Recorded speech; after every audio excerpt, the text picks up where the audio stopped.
Namaskar and welcome to another edition of the Innovation Friday series. इस बार Friday में आपसे मिलने का बहुत आनंद हम सबको है.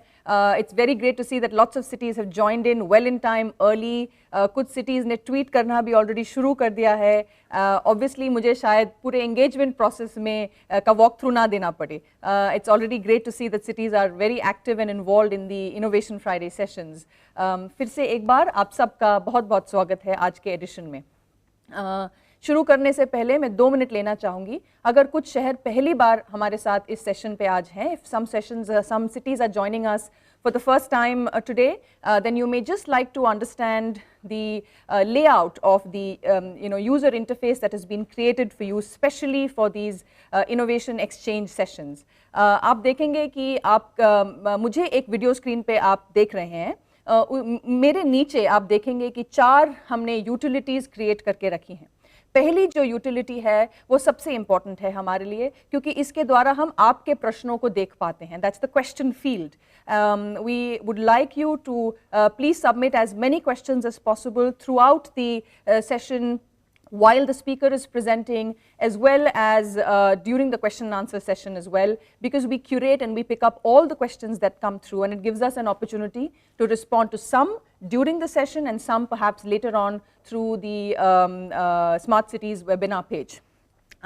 In addition to that, the next to it you will see the Twitter activity box. As you know, हमारा जो Smart Cities का handle है, उसके अलावा जो hashtag है Smart Cities Challenge, उस hashtag पे आप डाल के अपने tweet questions या comments भी भेज सकते हैं, inputs, feedback भी भेज सकते हैं. We can see that, we can curate it. वहाँ से भी हम प्रश्न उठा के हमारे speaker तक पहुँचा सकते हैं. So that's the Twitter feed. The one after that is really the poll section. It's another interactive space created specially for engagement. और आज के सेशन में इस पोल सेक्शन का बहुत अहम यूज़ होने वाला है, क्योंकि हम देखेंगे कि हमारे स्पीकर जो है उन्होंने डिज़ाइन किया है कुछ क्वेश्चंस उनके कंटेंट के थ्रू. मैं चाहूँगी कि वो शहर जो एक साथ एक ग्रुप में बैठे हैं, if you are sitting in a room, many of you are sitting together and you might be a little far away from the computer screen or the computer keyboard, from where you can actually put in the poll. Today, you may actually want to make sure somebody is sitting close to that as well. आज के session के अंतर्गत हम काफ़ी polls on करने वाले हैं, और उन polls के लिए सबके पास होंगे करीब 20 या 30 सेकंड उसको आंसर करने के लिए. बट बहुत important, ज़रूर watch out for that and make sure that there's somebody sitting close to the computer to press that. That's the poll section. आप देखेंगे कि पोल सेक्शन में एक प्रश्न ऑलरेडी लाइव है, वो सेक्शन हाईलाइटेड भी होगा. एक प्रश्न ऑलरेडी है, क्या स्मार्ट सिटी की फाइनेंसिंग स्ट्रैटेजीज पे आपका शहर ऑलरेडी काम कर रहा है, काम कर चुका है? हमें फीडबैक ज़रूर दीजिए.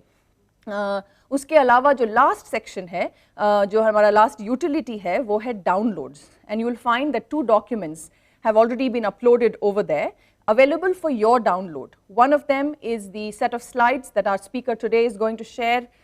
Those are available for your review in case you want to download them, keep them available for reference. The other document is, of course, the profile of our speaker who's joining today. So getting quickly into that and hoping that all of you have taken a moment to respond to the poll, I'm going to have the pleasure of introducing our speaker for today. Dr. OP Agarwal, इनसे आप काफ़ी लोग already जो ideas camp तक आए थे दिल्ली, आप मिल चुके होंगे. उनके सेशन में भी उनके सेशन को भी आपने पार्टिसिपेट किया है. And so I am sure that all of you are looking forward to being able to engage with him again.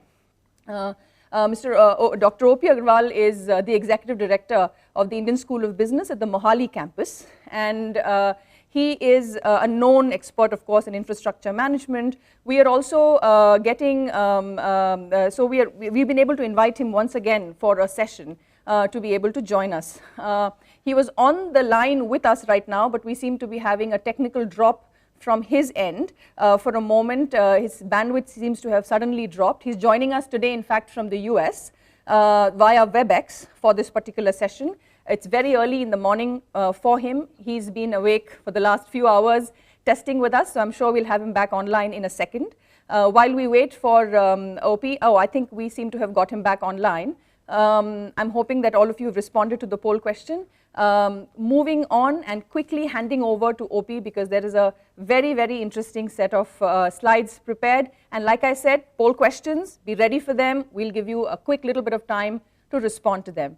Dr. Agarwal, over to you. Thank you very much for joining us for today's session. Clearly on a very interesting topic. We've received a lot of questions on this as well. Financing smart cities is on top of everyone's mind because that's really the crux of building out the projects that the teams are looking at. Over to you. Thank you very much for joining. Thank you, Parvati, and good evening to everyone who's there. Unfortunately, I can't see you, but I'm sure I know many of you already. So good evening to everyone. Let me move on straight to the presentation. I want this to come up for you to see.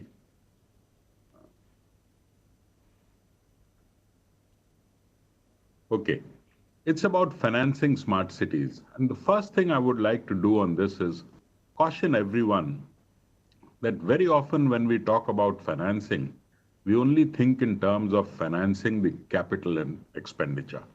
So if you want to build something, you only think in terms of financing how to build it. That's really not enough. And why I'm saying that's not enough, let me just go through this slide. There are really three phases to financing or three stages to a project where we need financing. The first is the preparation phase, then the construction phase, and this is what we tend to focus on very often in terms of looking for financing. But very importantly, there's also the operations and maintenance. Now, what happens in the preparation phase? Mostly it's the phase where you have the conceptualization, you prepare the DPR, you structure the project, and there is an appraisal of that whole project. ये सारा जो preparation phase बोला जाता है, जहाँ DPR बनता है, project की structuring होती है, this is the preparation phase. The construction phase is the phase where we build the facility. वहाँ पे जो भी हम बनाना चाहते हैं वो इस stage पे बनाया जाता है और यहाँ पे पैसे काफी जरूरत पड़ते हैं. एक lump sum की is a fairly lump sum requirement of money at this stage. But something we tend to forget is the money that is needed at the O&M stage, the operations and maintenance phase.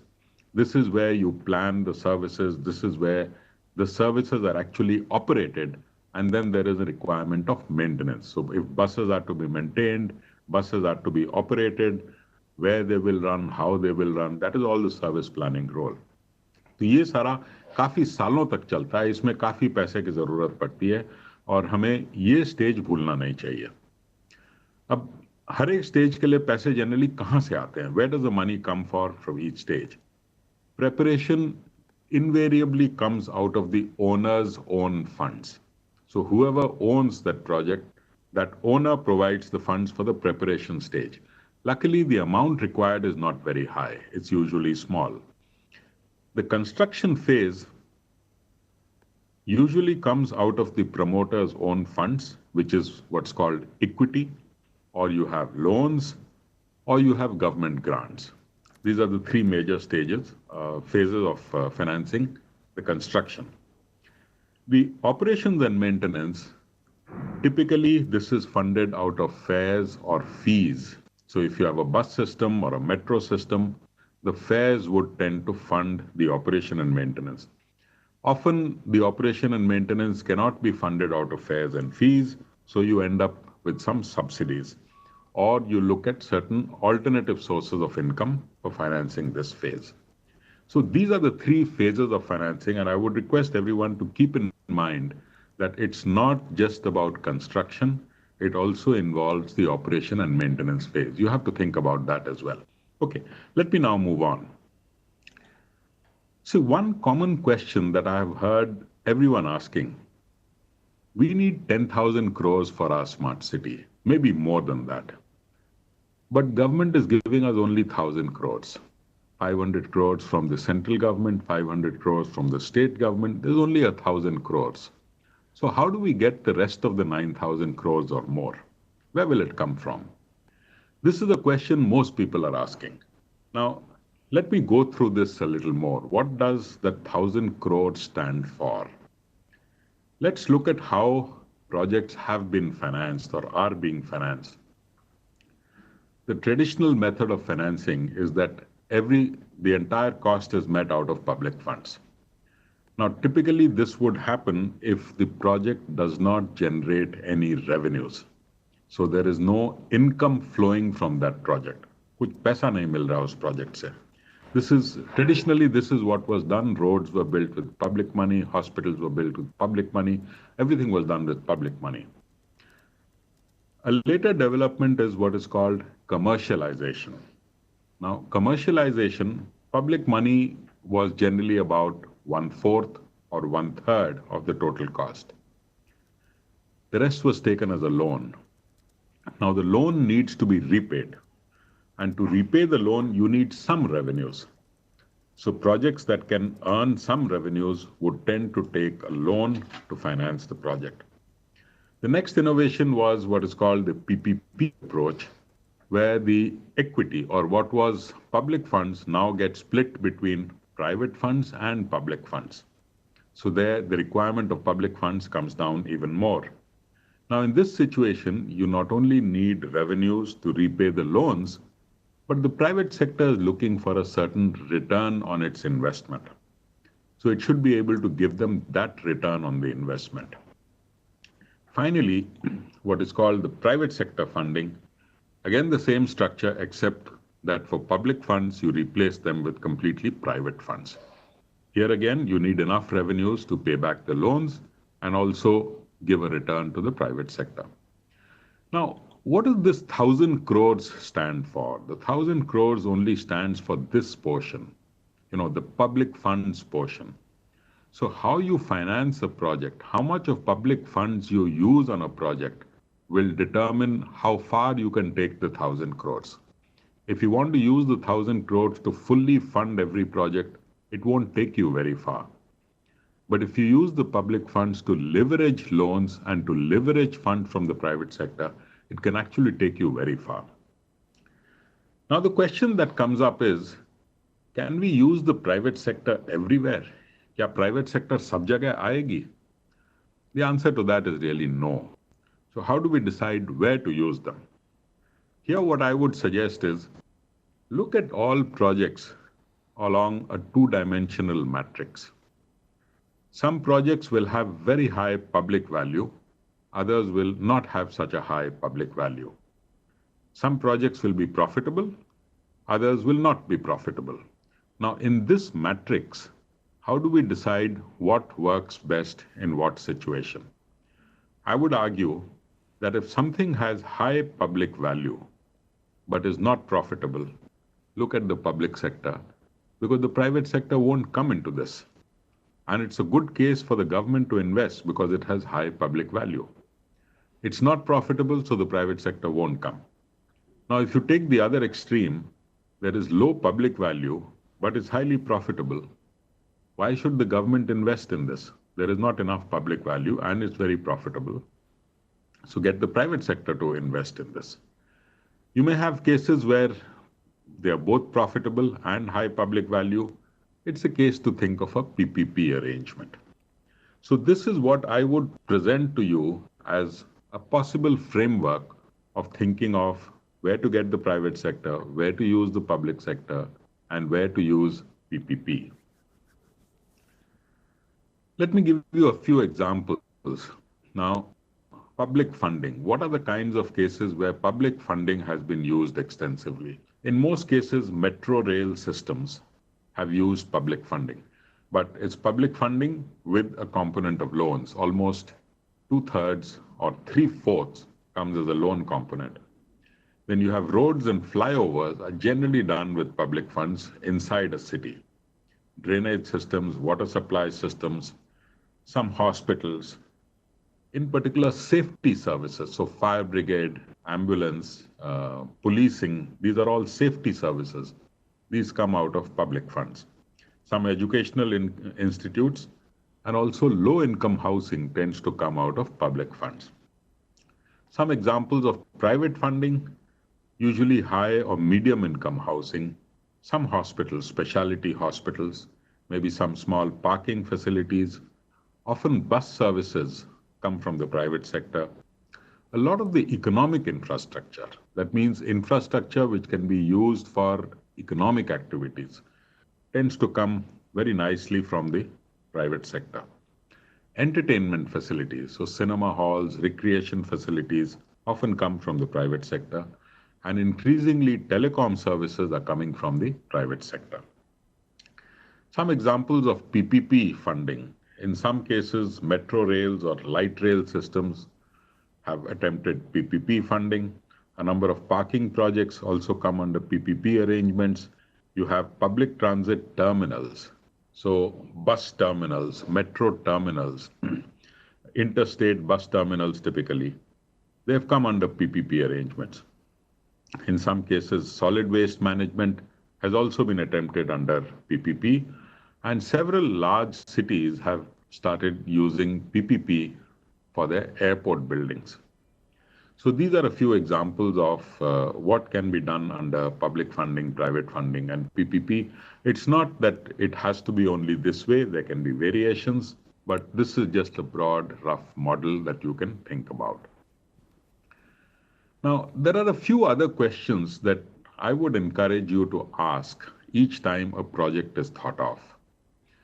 These questions will help you determine whether we really need that project and how do we finance that project. So some of these questions to think of are, can we not meet the demand by reducing losses or improving efficiency? Now, most cities will want to increase their power supply systems. So if you have a certain amount of power supply that is not enough, you need to increase that supply. Now, to increase that supply, do we set up new generating plants? What do we do? Or is there a scope for reducing our losses? Now, 30% of the power is lost in transmission and distribution losses. It's much higher than international norms. So what can we do to reduce these losses? That may be a way of not requiring the additional capacity to be put in place. Similarly, a large amount of water supply, or the water that we supply through our pipeline system, gets lost because of leakages. So perhaps improving or identifying the leakage points and plugging them may help in reducing the need for increasing our water supply. On the other side of this whole thing, is there a way by which we can reduce the demand? I mean, is there something that we can do so that people don't need so much more electricity? Suppose you have disincentives for high consumption of electricity, so that your fare structure, for example, or the tariff structure for electricity could be such that people start looking at conserving electricity instead of being reckless with electricity. It may help in reducing the need to set up additional power generation. Similarly, can we look at renewable sources which are locally available? Say rainwater harvesting, solar energy, these kind of things can help in reducing our need for increasing capacity. The reason I'm giving this is we tend to look at this is our infrastructure gap and this is what we need to build. What we should also think in terms of is this is our gap, we build so much, we save so much. And by doing that, we can reduce the total size of the investment we need to make. Another set of questions I would say, very often we tend to build high-cost facilities needlessly. Do we really need such a high-cost facility? Think about it. Does every city need a metro system? A metro system costs almost 300 to 400 crores per kilometer. Would a normal bus service, suppose we add more buses, would that not be enough? It's something to think about. Can local renewable energy grids meet some of the energy demand? Can improved parking management help create space on the road? Very often we tend to widen roads because we say that it's too narrow, it's too congested. Both sides of the road are occupied by parked vehicles. Now, it's very easy through local management methods to get the parked vehicles off the road and onto some kind of off-street parking. That creates space for the vehicles to move and you won't have to then widen the road. So these are again certain other things to think about. Finally, is there a way the community can contribute to something? Are there certain facilities that can be built out of community contributions? This is another interesting way that has been tried out in many places. Many parks, for example, local roads, people have tried getting money raised from the community by naming the park after somebody or by naming the road after somebody. So very often the family tends to contribute towards that facility just because it's named after the person's father or mother or something like that. These are some ways that you can think of trying to raise small money for some of the facilities. So the purpose of suggesting some of these questions to ask is to test whether you really need to invest that much. Is there a way by which you can reduce the investment requirements? Okay, now with this, let me get to some of the poll questions that Parvati spoke about. The first question I would like to ask you, and you have one of the options of redevelopment. So suppose you have a 100-acre plot of land, which has a lot of residential accommodation. It has a lot of shopping centers, primarily a shopping and residential area. But you need to build many more houses. There's a lot more housing that needs to be built. And what you want to do is break down this whole thing and build high-rise accommodation so that you can get more houses and a more modern kind of a township. If you were to do something of that sort, would you use public funds for this? Would you use a PPP structure? Or would you ask the private sector, look, I'm giving you this land, come and redevelop it. This is what I want to do. What would you like to do? आप देखेंगे कि on your screens the poll section has been highlighted. You will find that the poll that Dr. Agarwal just shared with you on his slide is also available in the poll section.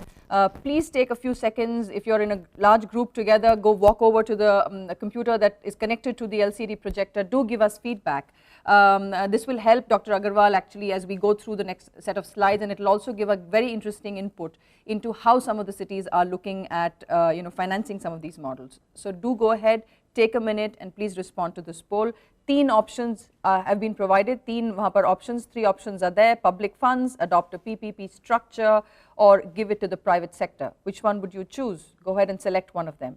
As soon as you select your response, you will also see that the total responses that have been received so far will become visible to you. So you will see a little pie chart and you will see how your response fares compared to what the larger group may have submitted already at the point that you submitted. So go ahead, take a minute and please respond to the poll.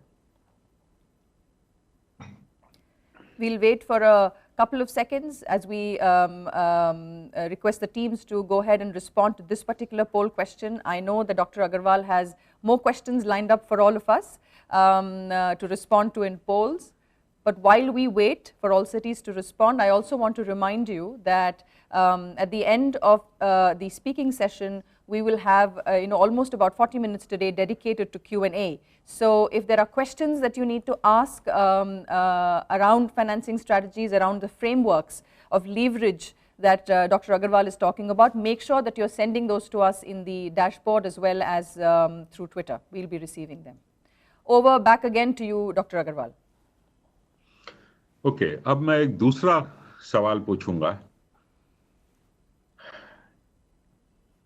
You need to develop educational potential. You've decided that your city can be an education hub and you want to build some more educational facilities. Primarily, you've decided to build a new large university. You've identified land for that, and you want this university to provide high quality education in multiple disciplines. The question again is the same. Will you use public funds? Will you use PPP? Or will you ask the private sector to come and build this? Dusra poll ka question is now available as well. The question would have changed on your screens as well. You'll see the second question that Dr. Agarwal has shared on his slide is now available. 3 options फिर से हैं: public funds, क्या आप PPP structure adopt करेंगे, or will you give it to the private sector? Again, I will request you all to make sure that you've responded.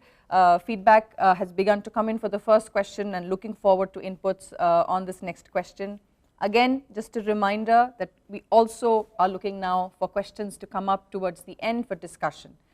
I'm not sure if I reminded everyone that we have a phone line that we use for cities that haven't used that as yet. We would love to hear from you. So you can put in a question, put in your phone number and tell us that you want to be called. Somebody from our end will actually call in and make sure your line is fine and connect you in. This will happen once we have finished the section of discussion right now. Hoping that all of you have responded to the second poll question as well, and going back to Dr. Agarwal to continue forward. Okay, now with this, let me move to a slightly different direction. Regardless of whatever you may have done, you've identified a certain need for investment, you've looked at the private sector, you've looked at loans, there may still be gaps.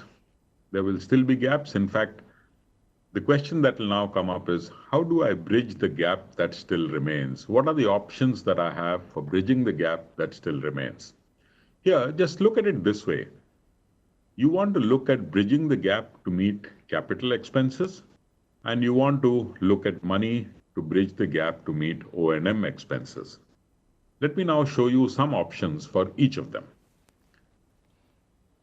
To bridge the gap for capital expenses, there are really these three options: loans, sale of assets, and tapping money from other government programs outside the Smart City program. Now, loans can come as commercial loans. They can come from multilateral bank loans like the World Bank, the Asian Development Bank. You get a lot of bilateral loans from JICA, from the Swedish agencies, from the Canadian agencies, from DFID, the German agencies, KfW. So these are some of them that you should look at to give you loans. Commercial loans are generally high interest, so you don't look at them for infrastructure projects, but multilateral development banks and bilateral banks would also be able to give you loans at lower rates of interest. Suppliers' credit is something that can be used for bridging small gaps. So if you have supplies coming in from some supplier, often they are willing to let you pay back a little later. Obviously, they'll charge some interest, but usually that's not a very high rate. And that is one option that has been used in many projects, the supplier's credit. Now, sale of assets. Sale of assets, I'll give you one very interesting example of something that happened in Delhi. But usually, sale of land or sale of buildings can help generate a fair amount of money to meet your gaps. Some other government programs, there are many other ongoing government programs, and it would be a good idea to integrate what is available from those programs onto your Smart City program. So things like Make in India could be used for developing your economic infrastructure. Digital India funds could be used for developing your e-governance. Housing for all can be used for developing your housing needs. Hriday, which is for heritage cities, also has funds available. There are many other programs of the government like this. You may want to think in terms of tapping them to feed into the Smart City program. Now, looking at O&M expenses, very often O&M expenses or the fees or the fares that you collect is not enough to meet the O&M cost. What can you do in those cases? Some examples, there are new taxes that you could think of levying. There are fees and fares that you could think of enhancing. There could be commercial exploitation of land and buildings, and a few others. So new taxes, what some countries have tried is the fuel tax, particularly for transportation infrastructure. Fuel tax is a very good way of raising money. Land value capture, I'll come to this a little more, but what land value capture primarily means that if you have built some facility, the value of the land around that facility goes up. And if that value goes up, the owner has benefited without having paid anything for that facility. How is it that you can tap some of that benefit that the owner has derived and use it for financing whatever facility you have built? I'll come to a little more on that. There could be other dedicated taxes that you could implement, or even have some kind of a supplement on property tax, saying that, look, your city is getting smarter, is going to be a better place to live in. So this is a smart city supplement to my property tax. Would be something that you could think of.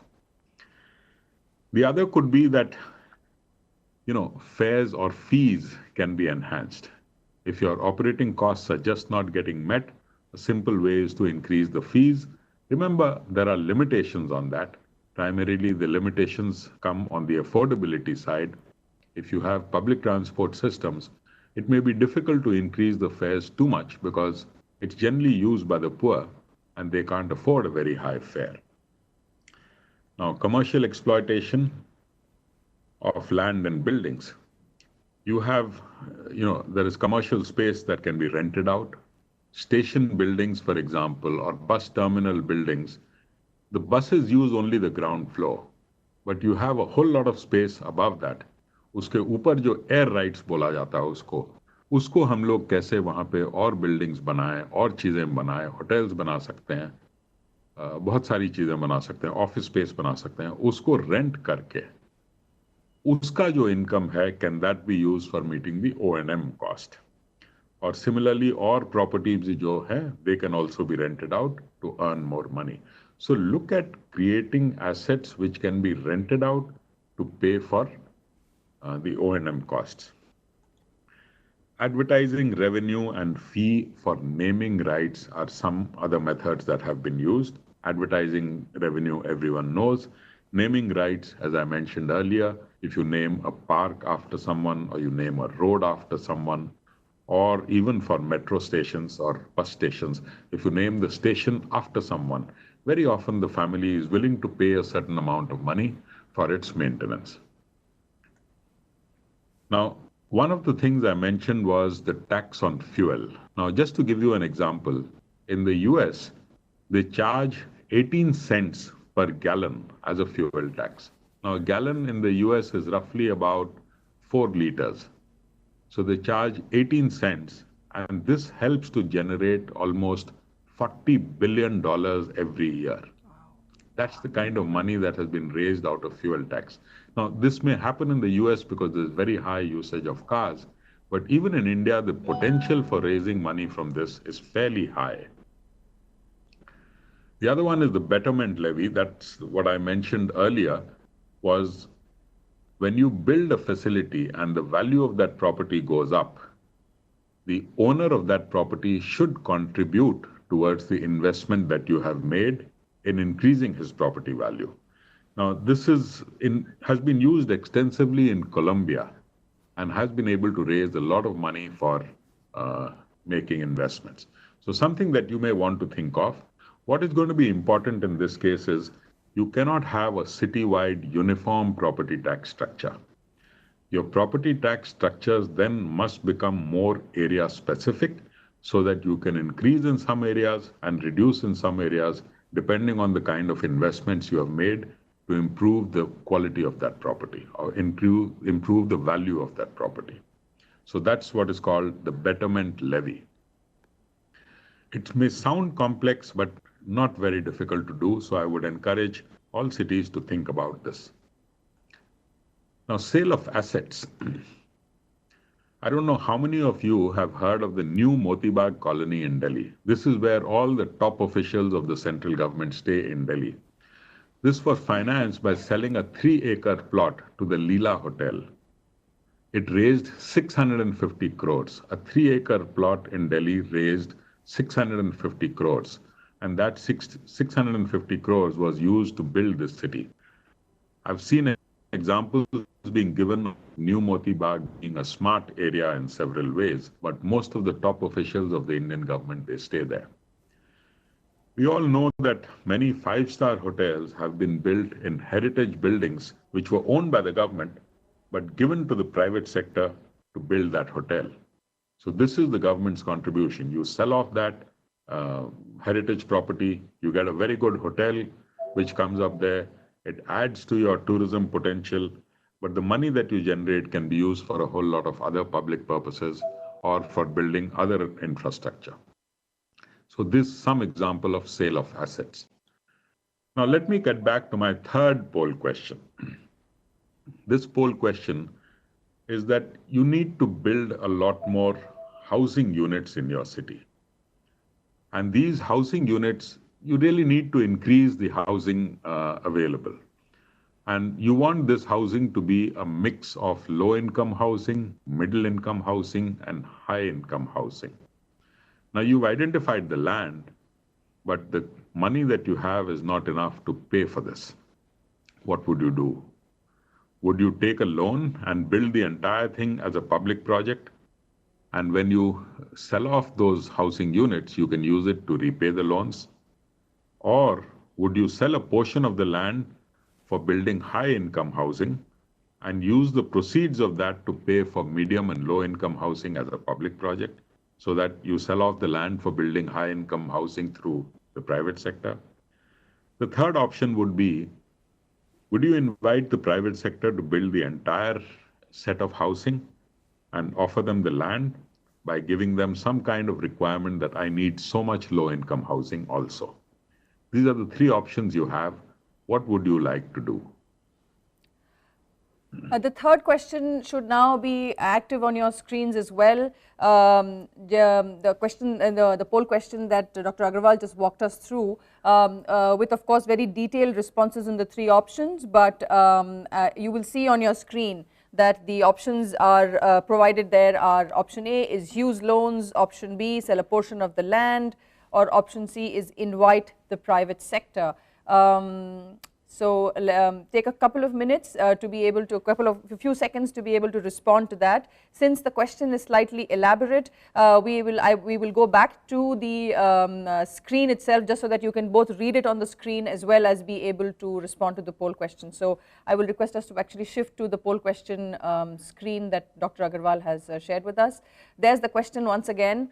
As described by Dr. Agarwal, and the slightly more detailed responses if you need to read them again. Taking a few seconds of pause just so that all our teams have an opportunity to go up and respond to this third question. Very interesting examples, of course, of how the funds have been leveraged both across the world as well as in India. If you've taken a minute to respond to that poll, in case you're having a challenge, we are going to keep this particular poll live for a little while as we go through the next set of slides. Go ahead and respond to that, and we will look at collating all the results in a few minutes from now. Dr. Agarwal, back to you. Okay, now let me start winding up. What I would suggest as the next steps for all of you would be, you're going to develop a vision for the city. I think that's the first requirement that you have to submit.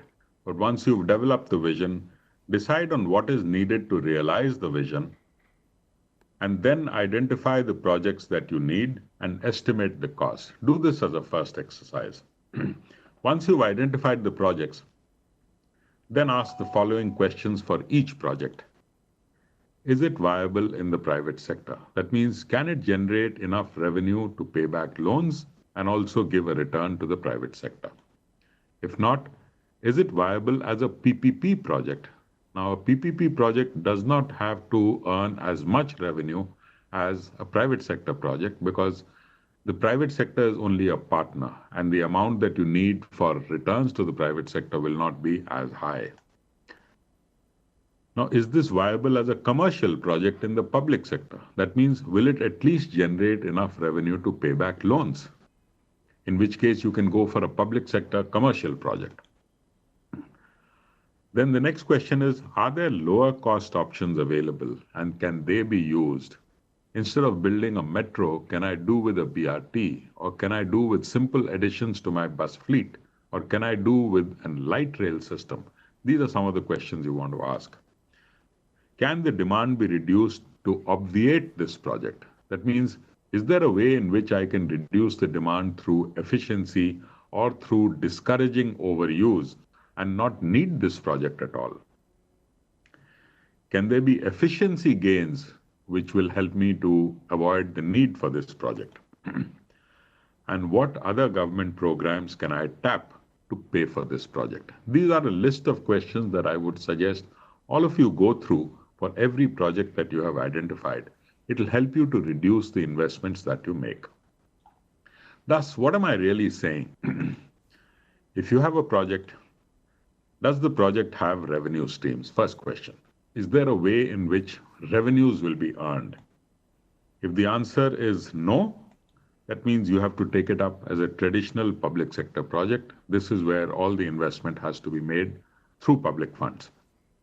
But if it's yes, then the next question is, does it have enough revenues to give a decent return for the private sector? If the answer to that is yes, then go for a private investor alone. If the answer is no, then look at it either as a PPP or look at it as a public sector commercial project. I'll end with this, but I hope I've been able to give some broad framework, and now we can go for some questions. Thank you, Dr. Agarwal. We have been receiving questions from all the various feeds, so getting them on the dashboard, also getting them through the Twitter feed, and I think Mangalore City is also very keen to be called in on the telephone line. So I'm going to begin with a couple of Twitter questions, request your response to those. We will then go into a few questions received on the dashboard and then connect on the phone line. So that our team has a few minutes to be able to do that. Twitter. Parvati, just one sec. Should I keep the screen on, the share screen, or? That's okay, Dr. Agarwal. We can see you, and we have controlled it from here. Not to worry. So one of the two questions from Twitter. Smart City Faridabad says, the question they ask is, what can municipalities do to gain investor confidence? Very interesting question. Also from the same team, another question coming through is financing through municipal bonds an alternative that local bodies can be focusing on? Two questions from Twitter, and then we will take a few more. Yes, I think municipal bonds is a very good way of raising money directly by the municipality. The question is, what is the confidence that the person paying for the municipal bond or the investor in the municipal bonds, how confident is he that he will get his money back? That's the main thing that determines how much people invest on the municipal bonds. And that really links to your first question of how do you get private sector confidence? To my mind, if you start looking at, let me say 2 or 3 things. One, look at your property taxes. Are you collecting all your property taxes? I think that would give a lot of confidence to people that yes, this municipality has assets of its own, has revenues of its own that it's able to fully collect. The second thing is, what are you collecting the municipal bonds for? If you're collecting it for specific projects and the projects themselves look good, then people would be willing to invest in them. I think how you structure the project and how do you assure the investor that this project will earn revenues and you are there to support them on that, I think that will give them a lot of confidence. And for Faridabad particularly, I think the fact that you're close to Delhi, I think that's a huge advantage you have and something that you should try and take advantage of. Thank you for those responses. One question, maybe a couple of questions coming through from the online dashboard. Can the value of land be considered as an equity contribution by the state for redevelopment or greenfield projects? That's one question. The other is a very interesting one from Hyderabad, from a consultant working with the team there. Purpose of smart city is to improve quality of life of the people, which is basically a social agenda. To what extent can the returns under smart city solutions be found to be essential?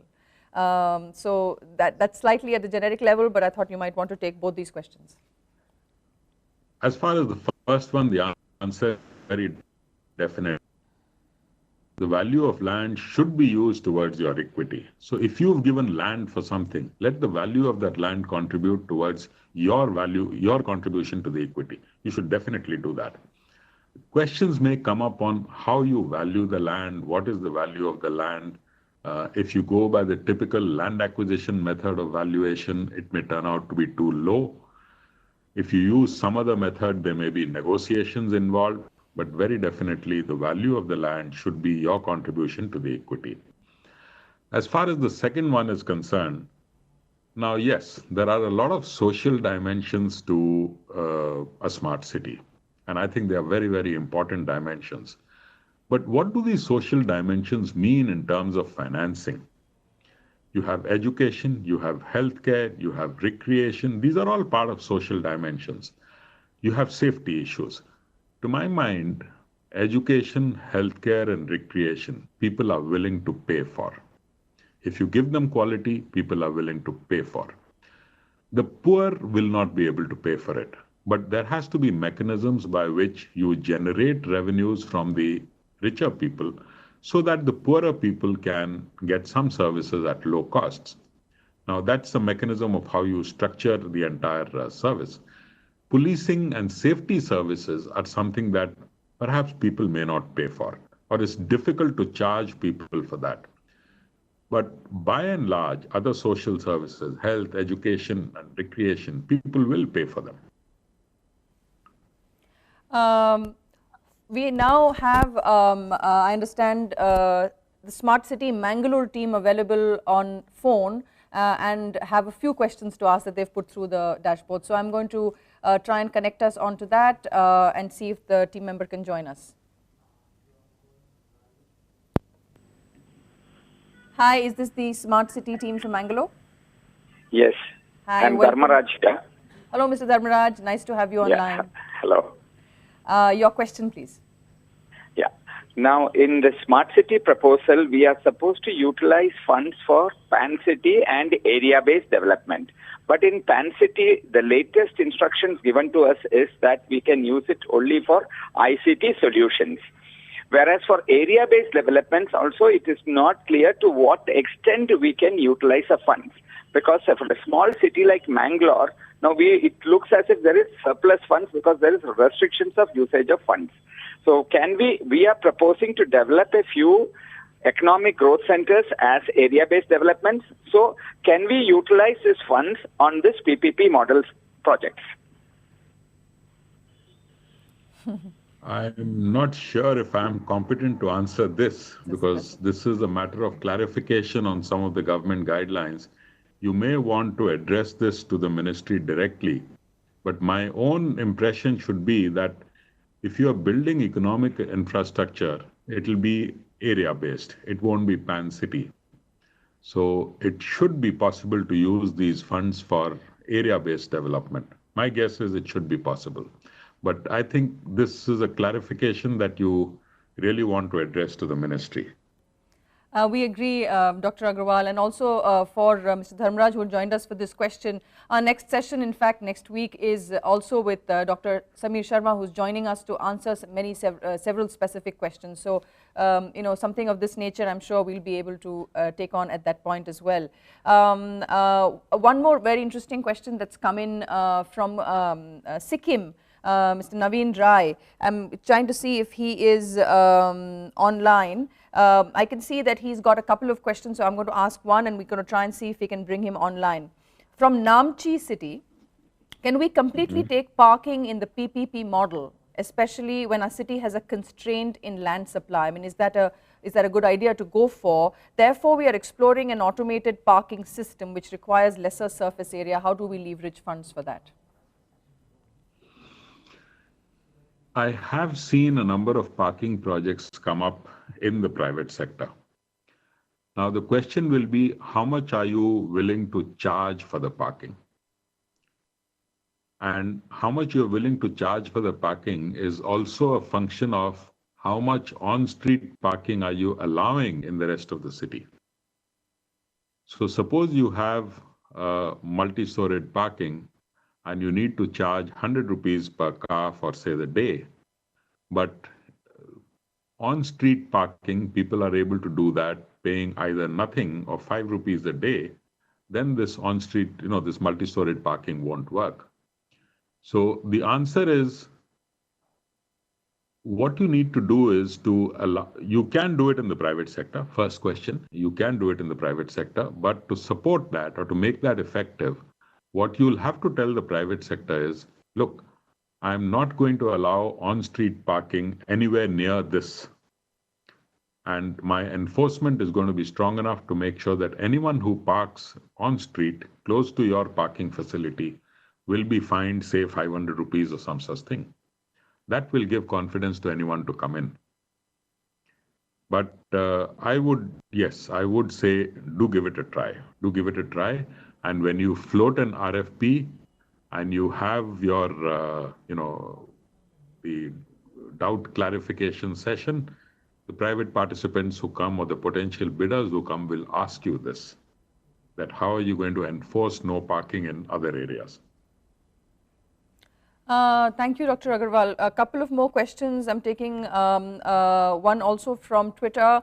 Should we encourage tax-based sharing models among municipalities for growth?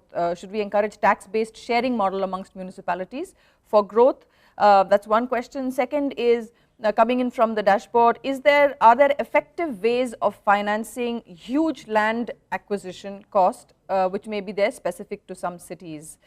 That's a question that had come up earlier in some discussions as well. So I'm going to put these two out, and we'll take a few more. We're just curating a few more questions as we line them up. No, what was the first one again, Parvati? Should we encourage tax-based sharing models amongst municipalities? Now, I haven't come across any cases of this nature, but prima facie, to me, it works well. It should work well. I haven't come across any cases where, what I understand from this is that two or more municipalities would have a common tax, they would collect it commonly and then share the proceeds among them. Now, I haven't seen this in operation somewhere else, but as a concept, I see no reason why it can't be done. There'll have to be very good agreement between the municipalities, but if there is, there's no reason why it can't be done. As far as the second one, the second question, no problem. The second question was actually, are there effective ways of when we need large amounts of land, so huge land acquisition, and when that needs to be done, what could be ways of financing that specifically in certain cities that are looking to grow? Now, this is a tricky one. Again, I have not seen land acquisition being financed through anything other than public funds. But an option could be, if it's a viable project and you let the private sector consolidate the land, like was being done for a lot of SEZs. So you let the private sector try to consolidate the land and then tell them that, look, if you have consolidated 80% of the land or 70% of the land and you need another 30% only, that we will acquire for you from public funds. But I haven't seen large acquisitions happening from anything other than public funds. See, most World Bank projects, for example, would not pay for land acquisition. I don't know if the 1,000 crores that the government of India is giving will also permit land acquisition costs. In most cases, they say that land acquisition costs should be met by local revenues. There may be a case for the state government to contribute towards land acquisition costs, but I don't think commercial banks or other funding will pay for that. For our participants, from the questions that we are getting in, there are some very specific questions related to the guidelines, the mission guidelines themselves, and whether certain schemes like the Pradhan Mantri Awas Yojana can be integrated, etc. Just an input for our participants viewing that those specific questions, we will take up most probably in the next discussion when we actually have an opportunity to be able to interact. In this case, we're going to try and pick some of those questions that are related to the strategy of financing, specifically leveraging both public-private and public-private partnership combination of funding. In that light, I'm going to take one or two more questions here. One which is that which has come through is, while some of these financing mechanisms, such as leveraging taxes, would help the city generate additional revenue, our citizens will oppose an increase in taxes. How are we going to manage that?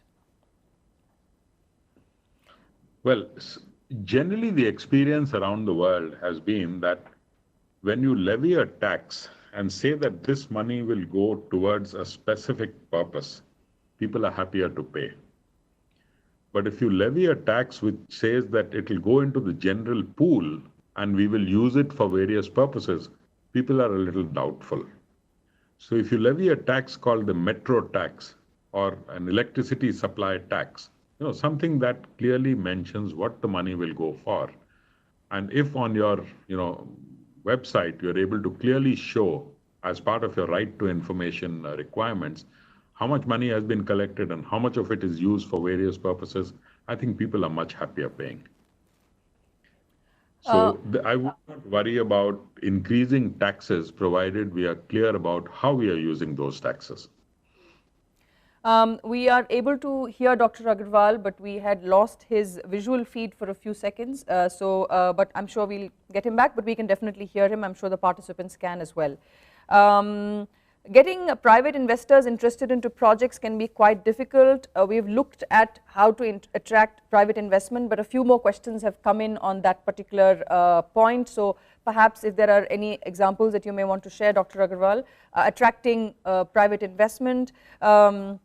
Apart from that, how can we structure the finances behind our project in a way that allows municipalities to maintain ownership over how the solution is run? How do we structure the finances such that the municipality continues to be able to monitor and manage that solution? So those two questions, and we're going to try and then pick up a few from Twitter. Okay, let me answer the first one on, you see, attracting the private sector. The two things I would like to mention. One, invest well in preparing the project. It's very important that you get a professional project preparation done. It's not something which is just putting together something, some rough estimations. It's not good enough. So you need to spend money in preparing the project well. Often, after that is done, and when I say preparing the project, I also mean getting all the necessary government clearances. See, what the private sector doesn't like to do is to interface with too many government agencies to get their clearances. I think if you've got the requisite clearances from the government, then when you go out to the private sector through an RFP and you say that this is the project I want, these are the clearances that have already been obtained, the private sector is much happier to come in, because the interface with multiple government agencies has already been taken care of. This is something you want to really think of. The second one, you'll have to repeat that for me again, Parvati. The second one, how can we structure finances behind our project in a way that it allows municipalities to maintain ownership?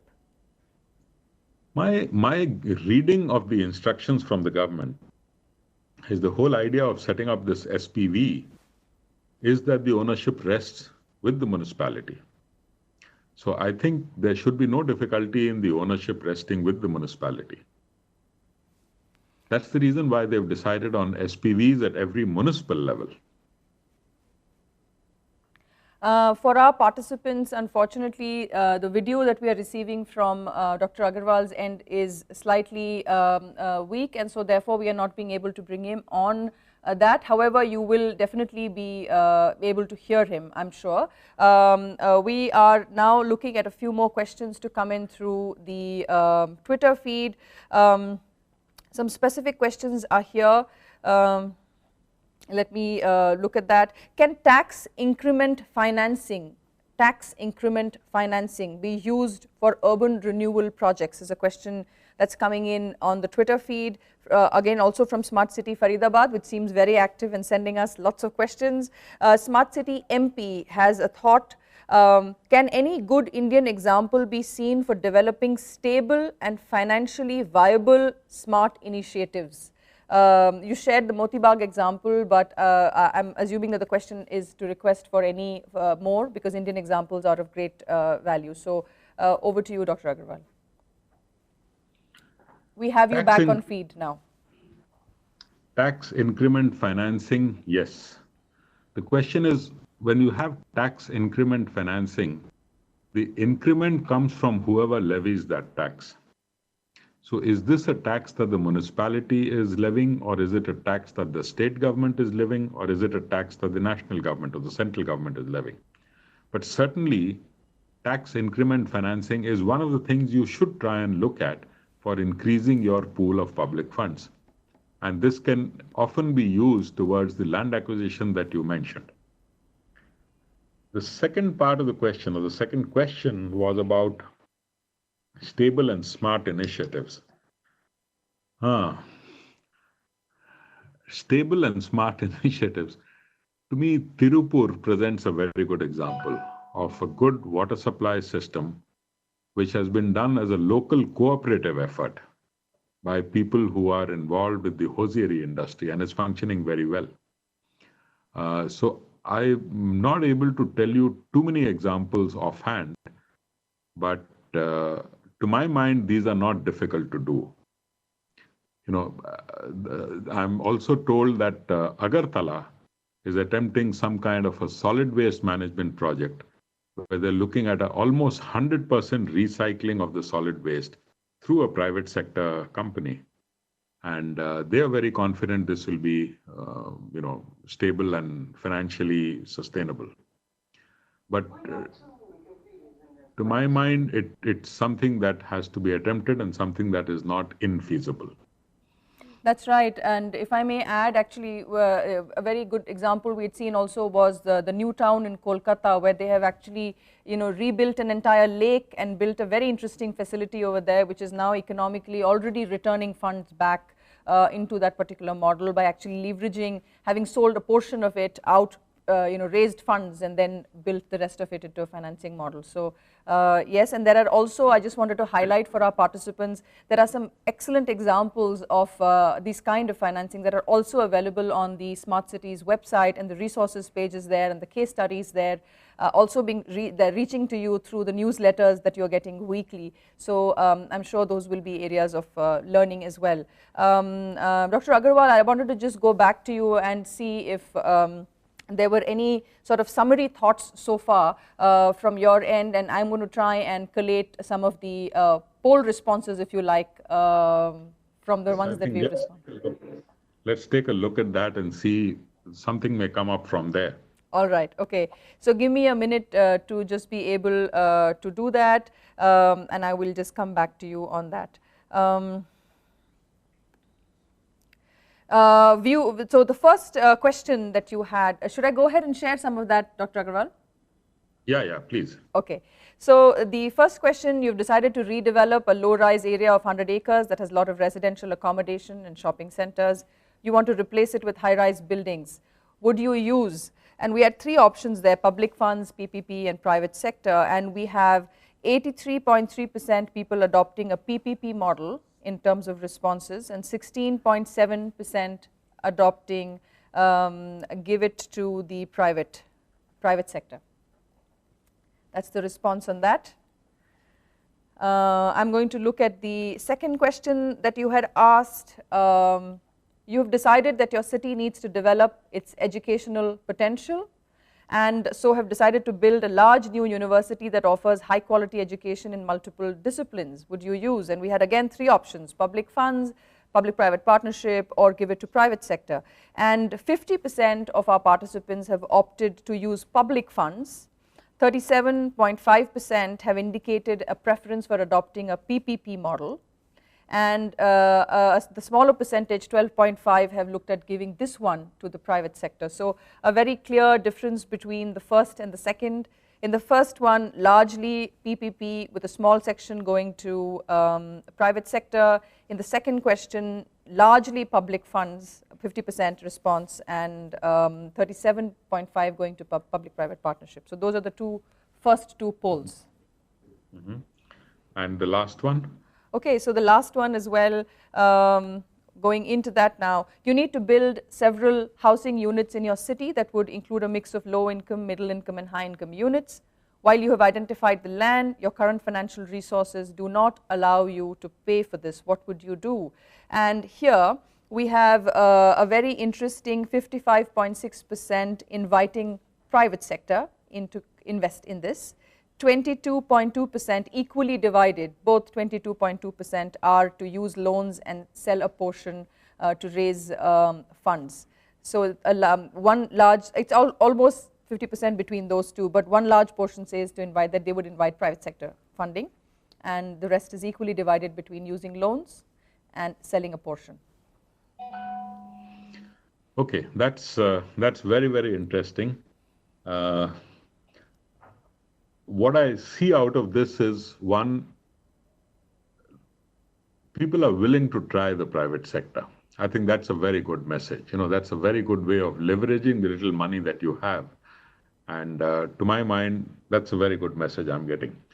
Let me make a few comments on the response to the educational institution question, where you said that a very high number looked for the university coming in the public sector.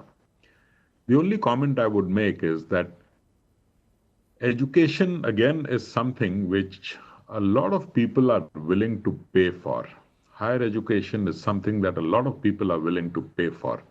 The kind of fees that the IIMs are charging, or the kind of fees that even the IITs have now started charging, the kind of fees that ISB charges, for example, people are willing to pay that kind of a fee. If people are willing to pay that kind of a fee, do think in terms of getting the private sector also involved in meeting educational needs, and where you have economic factors because of which you want to reduce the burden, say, poor students, you could think of scholarships from the government going for them, rather than the entire investment being made by them.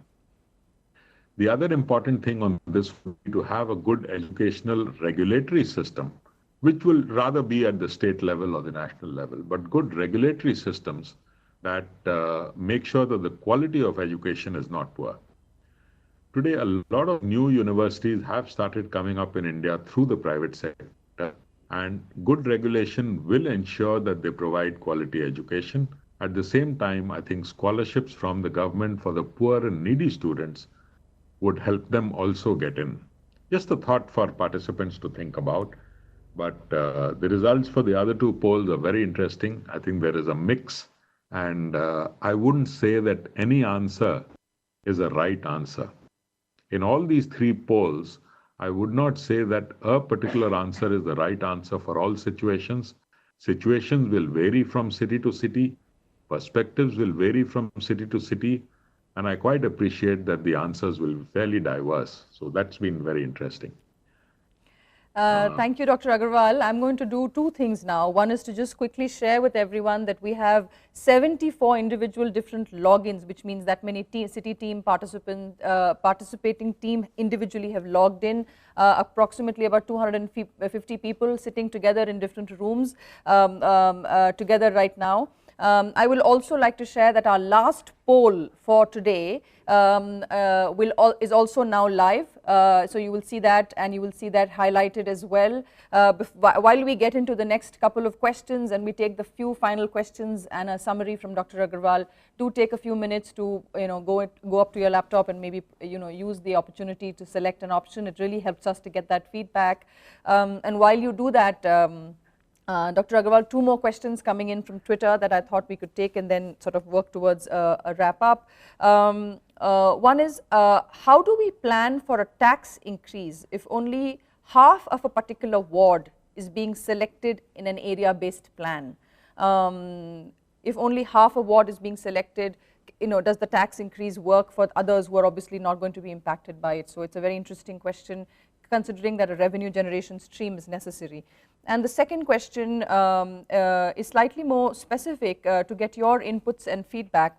What could potentially, is there a block cost estimate per acre for full-fledged smart retrofitting of projects? I mean, are there any benchmarks of that nature? Are there any benchmarks both from an Indian or international perspective per acre of retrofitting? How much does it cost? Any examples on that? So if you would like, I'll repeat the first question again. No, I've got that. Okay, let me answer the first one. Yes, this is a tricky one. You don't want to have a tax increase for someone who's not benefiting from an investment. And if only half a ward is benefiting, I think what you want to do is to have segregated tax structures for both portions of the ward. And I don't think there's any reason why you should fight away from this. The ideal or the optimal situation today is you have a separate tax structure or the tax structure should become as granular as possible. So if every house can have a separate tax on a certain basis, that would be fantastic. but obviously that is not practical. But you should be able to divide wards into 2 or more portions so that you can levy the right kind of tax on each portion. That will be my answer to the first question. It may be a little complicated to begin with. You're breaking up perhaps a uniform tax structure across the city into smaller bits, but that's the way to go. The second one is about benchmarking per acre for retrofitting. Unfortunately, I have no benchmarks. What I can try and do is find out some of this, but and pass it on to you, Parvati, so you can, through some mechanism, send it to our contributors or participants. But at this point of time, no, I have no figures, and I don't want to hazard a guess. It may be way off the mark. Yes, surely. I think, and the point is also to be able to trigger some of this thinking and reflection and questions. So, yes, Dr. Agarwal, from the data that you do find from your research on this, we'll be happy to share them. Both the newsletters go back to the teams on a periodic basis, as well as all the resources are available also on the Smart Cities website, where the data can also be added up. Can also be available, for further downloads for the teams. We are now closing in to, wrapping up our session today. Obviously, it's a very engaging topic. Clearly the crux of a lot of smart city development is how are we going to finance it, and it's really interesting to see the range of questions that have come through. I'm going to take a moment to again invite you, if you've not already done that, to go ahead and please respond to our final poll, which is live on your screens right now. And of course, if you follow up after today's session, and if you find that you still have some open questions that you'd like to reach out to Dr. Agarwal with, do go ahead and send those to us either through Twitter or through the email ID that is shared with you of the India Smart Cities Challenge team as part of the newsletters as well. So go ahead and send it across. We will try and make sure that those get responded to also. I would like to take a moment to thank Dr. Agarwal for joining us very early in the morning from his from the US and taking all the time to very patiently respond to all the questions and walk us through a framework and strategy for financing and leveraging money and the kinds of money that can actually be put into play here. So thank you very much, everybody.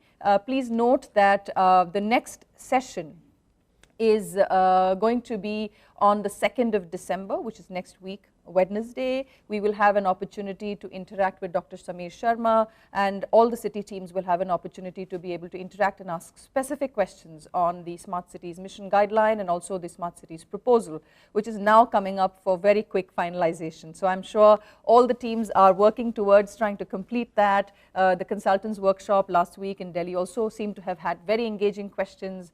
So thank you very much for keeping all the engagement going and for joining us in these sessions and continuing the engagement process.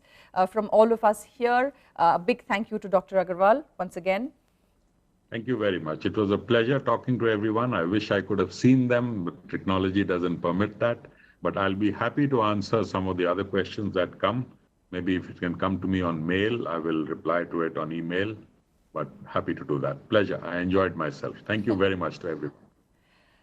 Thank you very much, everybody, and we look forward to seeing you in the next session next week, much closer to the timelines of closing up all the smart city proposals, and I'm sure all of you need time for that. All the very best, and see you next week. Thank you very much.